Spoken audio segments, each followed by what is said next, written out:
What's up everybody, John here at the Midnight Paint and Body channel, and it's time for another Midnight tool review. This time it's the Vevor 18-inch bead roller.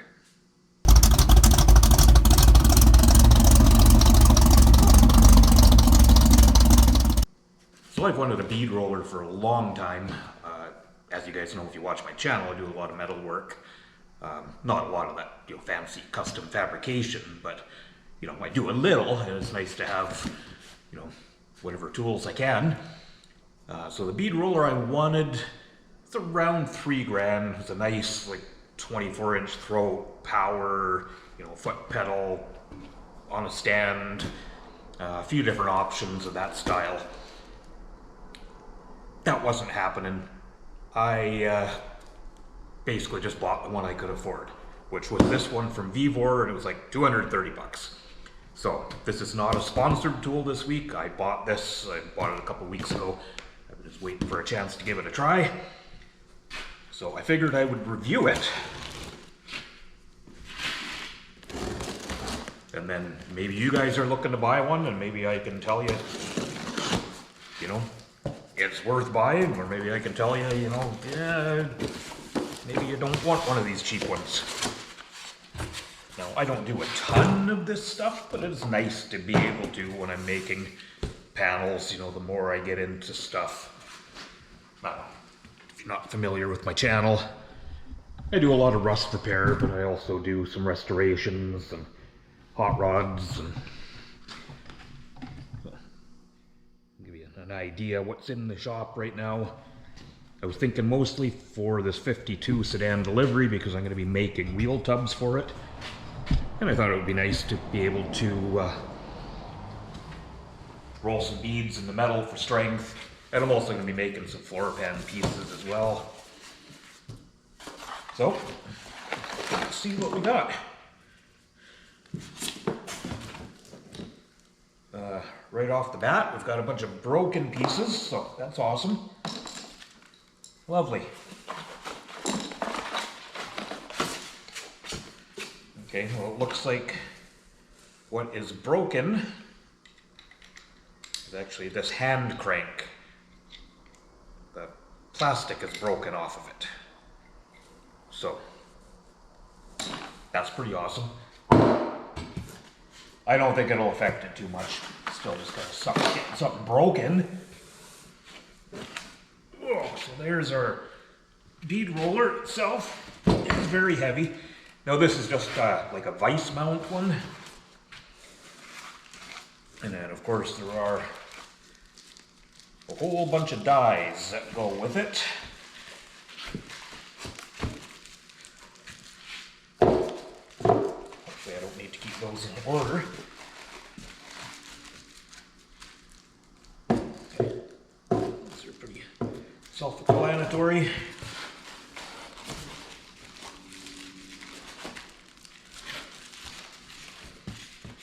So I believe I can do bead rolls or step rolls with this machine.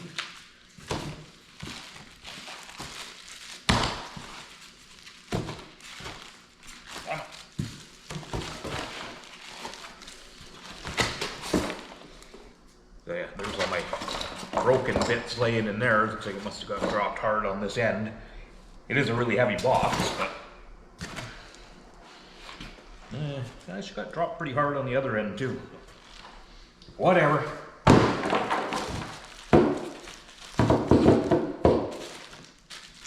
Maybe if I let Vevor know that it came broken, they'll send me a new handle.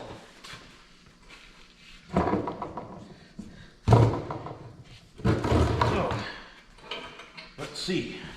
Do we have any instructions?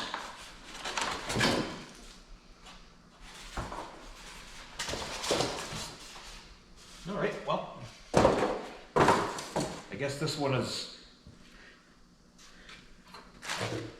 up to me to figure out by myself. Where's the handle go? Okay, the handle obviously goes there. Okay, it's just got a little set screw.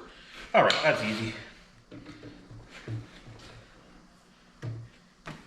Okay, I'm going to move some of my motorcycles out of the way and go stick it in the vise. Alright, so here's a chunk of 18 gauge. So it's just a brand new piece of just, is it hot rolled? Cold rolled? I don't remember. I think it's cold rolled when it's like that. Stuff I use. Someone will correct me. So let's just say I was making a panel with this and I wanted to put a bead in it, and just for, whether it's just for strength or for style. So I'll take a Sharpie. I don't know what this is, just some random straight edge I found.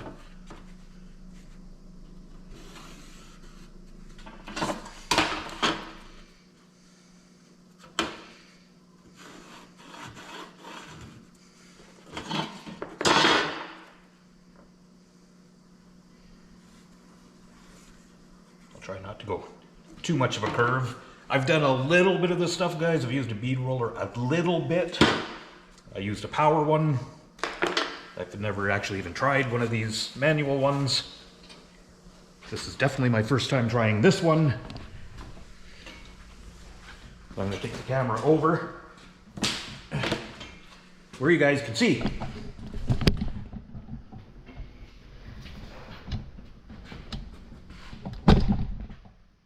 So now the reason the throat depth on one of these is important. Now you can see this one. I've got lots of room to turn, do whatever. I mean, it's a fairly small piece, but you know, these things, oh, that's not quite gonna, well, that's dumb. I need to raise that up just a little bit.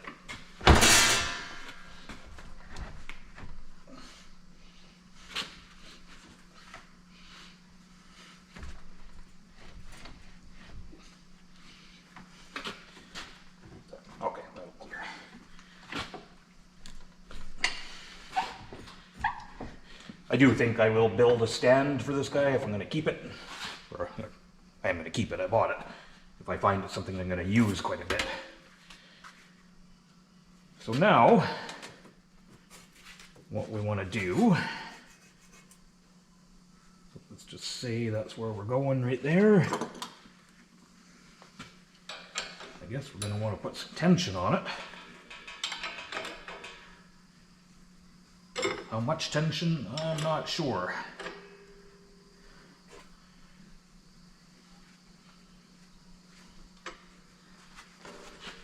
Okay, this was loose back here too. That is, of course, a different size.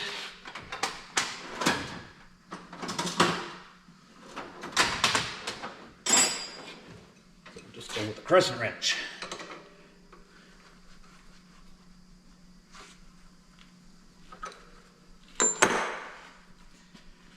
All right, are we ready?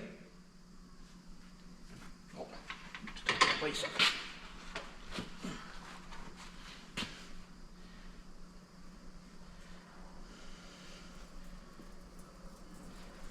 Now, oh, well, that's doing the thing.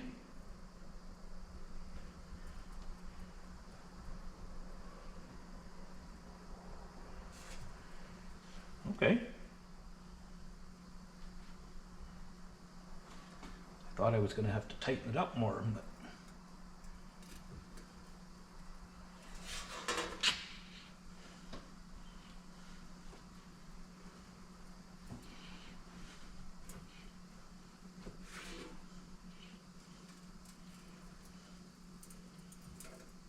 now obviously like a big panel, like a roof skin or a big floor pan.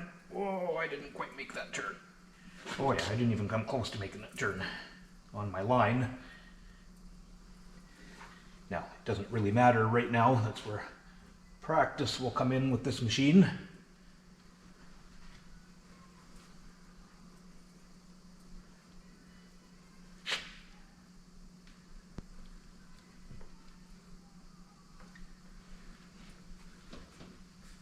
Huh. That worked pretty good.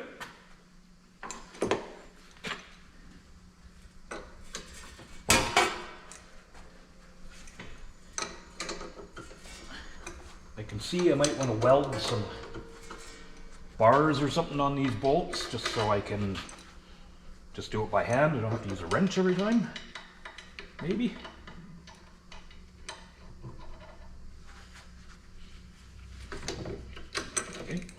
this out of there. See what we got.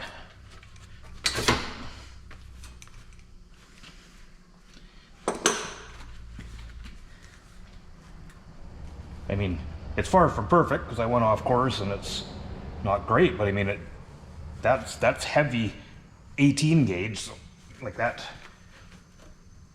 I can't bend that over myself. Well, especially now with the beads in it, and that's the purpose, so it gives it a lot of strength, but hopefully you guys can see that okay. So there's our indented side.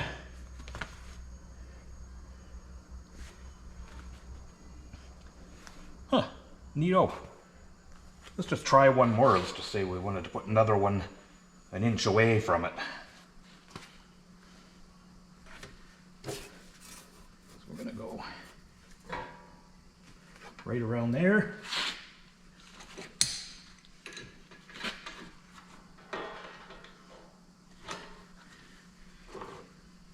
And I guess this will take some practice to know just how much tension I want to put on.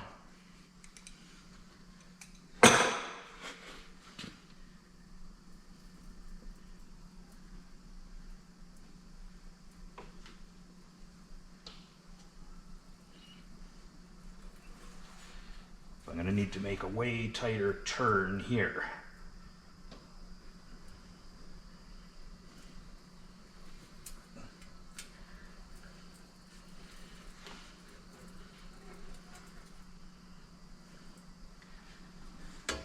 And I think the trick is to do it in one pass. I kind of doubled over a couple times on the first one.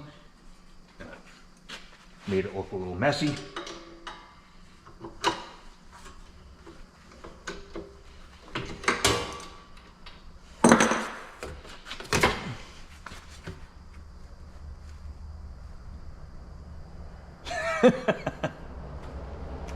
Okay, so you know what I did there?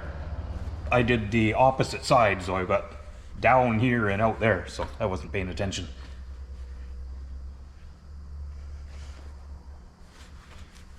But the point is that this works actually pretty good, and this isn't a real grunt to turn. It's not really taking any strength to turn that handle.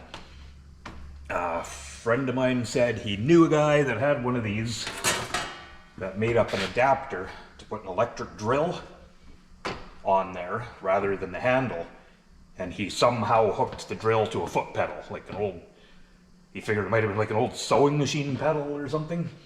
So if you could do that with the drill to power it and reverse it, you could have both hands for your workpiece. And I could, I could be working on a piece twice this size, I think, with that 18-inch throat. Maybe not twice the size, but, for making some basic floor pans and stuff. Pieces, not full-size floor pans. Anyway, give me a minute. I'm going to switch the dies.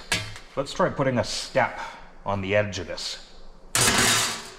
Okay, so this came with 3 different step dies. I went with the middle one. One was quite deep, one was quite shallow. Just figured we'd try this one. So if we wanted to put like a flange or a step on that side, we would obviously get that guy in there. Now, I would typically mark this if I was serious about this, but this is just practice.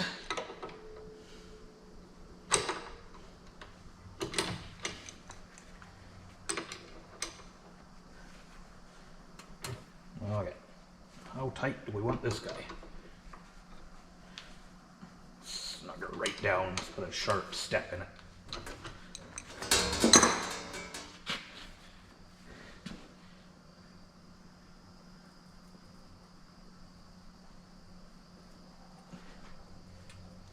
So that's a little harder to turn, but I've got her snugged down pretty good there.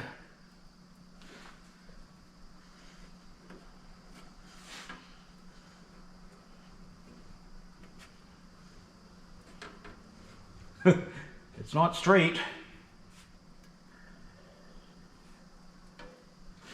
All right. Let's see. Let's pretend we wanted to do this.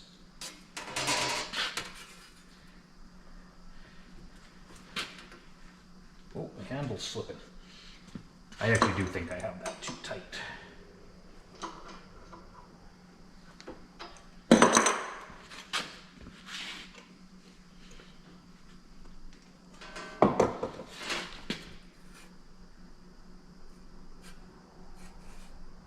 Oh. Screwed up my rhythm there.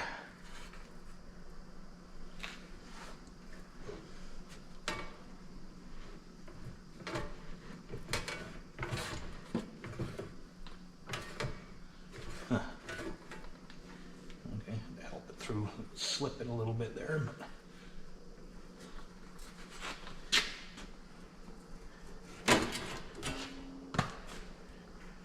Well, that's pretty cool. I mean, again, it's uneven, it's not very nice, but it shows you what the machine can do. Now, if I would have marked that line and been a lot more careful, I could have had a straight line, but that's... And I have heard of guys setting these up on a... That's something I should have thought of, too. My buddy that was talking to about these said some guys will kind of have a table mounted up where you can have a, kind of like a table saw, like a stopper. So it's going to keep your workpiece straight. And I can see where that would be really beneficial. When you look at my line there, she's definitely not straight. But, super cool. Like, this works really good. I mean, for an entry-level tool, guys, like I said, I paid, I think it was like 230 bucks Canadian. Excuse me. So, really, to get a bead roller that works, I saw some reviews on some of the Princess Auto ones that were similar, pretty much the same. So that's like Harbor Freight. I saw a lot of guys saying they had to reinforce the back, like weld some steel on the back because this whole backing plate was moving. This is solid. That's, I don't know, like 5/8 thick. It's solid steel, so I don't think this one's gonna flex. And it works. It's gonna take some practice and fooling around with the different beads to get it right. And I do like the idea of maybe trying to motorize it, but I'll get the hang of it first.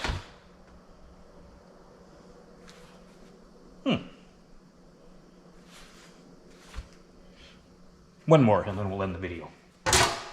Okay, so I threw a different bead on there, so with the one a little bigger, just to try it. So.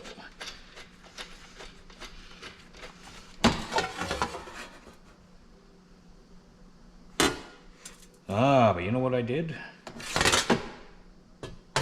I think I put them on the wrong way. I think this should be on top so I can see what I'm doing. Okay, trial and error. Hold on, I'm gonna switch those around. Okay. Let's try this bigger die.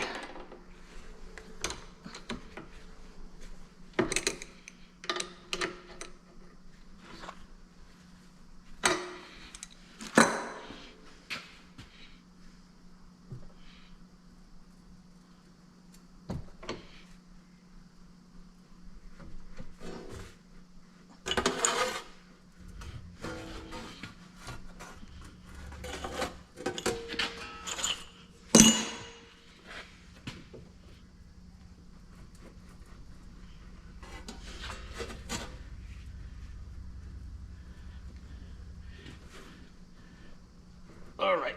Yep, that's like the world's worst circle. I missed the end. I was trying to do a circle. Let's pull that out of there and see.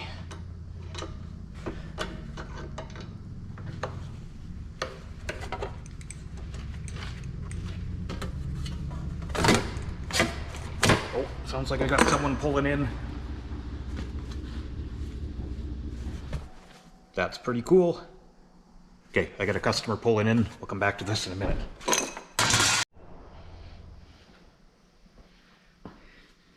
Okay. So I just had a customer stop in. So. Getting in the way of me making videos for you guys. So the end result, I mean, by bead rolling a piece of sheet metal like that. So you can see how much strength that puts in it.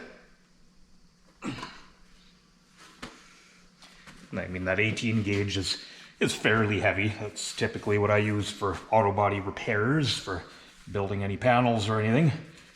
So I did one more little piece there. I actually tried one there and I realized the bead had slipped over. So you can see those little circles in it. That's where the set screw goes. The one had slid over when I wasn't paying attention. But so I think with a little practice, I could definitely make some pretty decent stuff with that. So I do have to say, guys, that for the price, and again, you know, this I bought this. This isn't a sponsored deal or anything. I just figured I would do this in case anyone's thinking about buying one of these. I am very impressed. It is really sturdy.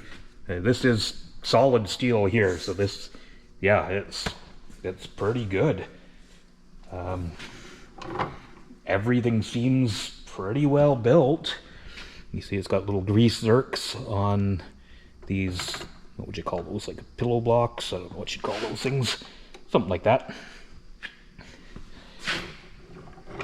So, overall, I would recommend it if you're looking for a bead roller or just looking to get into one for, you know, a small amount of money, which, you know, as average working guys, that's usually where we start, right?